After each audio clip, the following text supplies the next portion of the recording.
format of Reader's Workshop is all kids are reading books at their level.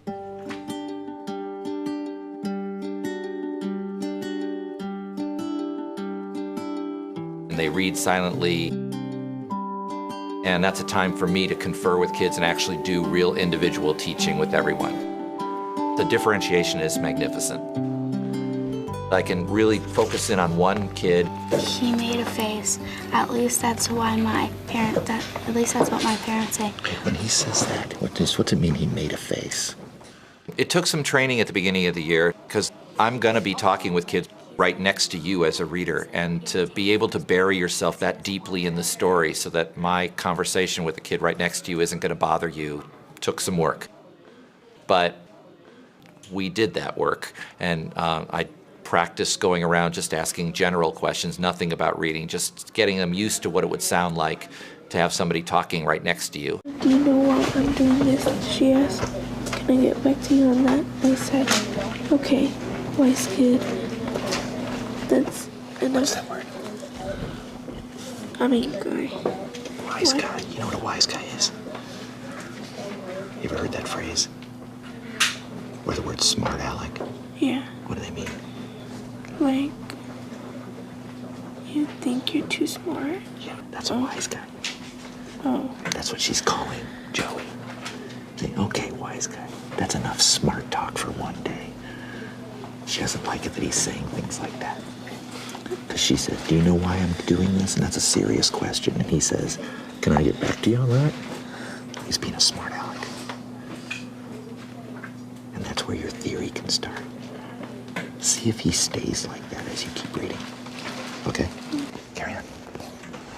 So there's a lot of lessons early on in the year about envisioning, that when you're reading, you're creating this movie in your mind, and that sometimes that movie starts to get blurry, and that there are a lot of strategies that you can use to get your movie back in focus. Yeah. I want to tell you something about when authors write stories for kids or for adults, when they use words that they think nobody will know, scientific words. Oh, yeah. They'll tell you right afterwards. Yeah. Keep reading and see if you understand it. Want me to read it from here? Yeah. I'm number 1 on the waiting list for the next open spot. Ben suffered from narcolepsy. Okay, break it up. Find the chunks. Narcolepsy. Get this part right here. You got great. Lepsy? Yeah. Narcolepsy. Perfect. Say it all together. Narcolepsy. There it is. A condition which could make him fall asleep suddenly at any hour of the day or night. So what's narcolepsy? It's like he can fall asleep anytime. Yeah, you know who else had that? Who? Harriet Tubman. Oh, she did? Yeah, which is why it made it extra dangerous for her to go try to free slaves. For some kids, it's a fluency problem. You know, their comprehension is just fine, but they're not reading fast enough. I remember one of the things we were working on was your speed. So I'm going to put my finger on the words, and I want you to try and keep up with my finger. Let's see how fast you can go. Okay, ready? Go. But she fixed up Bud's bedroom for our guest.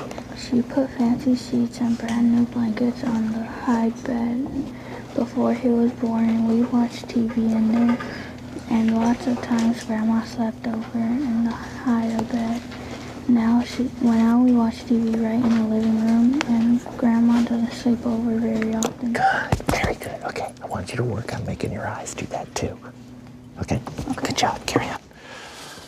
Every kid has a reading log that they keep track of their reading in. Hey, log your reading, please. And they keep track of the pages they read, how much time they spent reading. 35 minutes. Slowly working towards longer and longer periods of reading. One thing that being a good reader means is having stamina, being able to keep at something for a long time, especially as they're reading a lot of nonfiction, as they will soon. Stamina becomes a real issue. Can you stay on the reading when it's every line is something you've got to learn? Every line's going to be something you've got to process.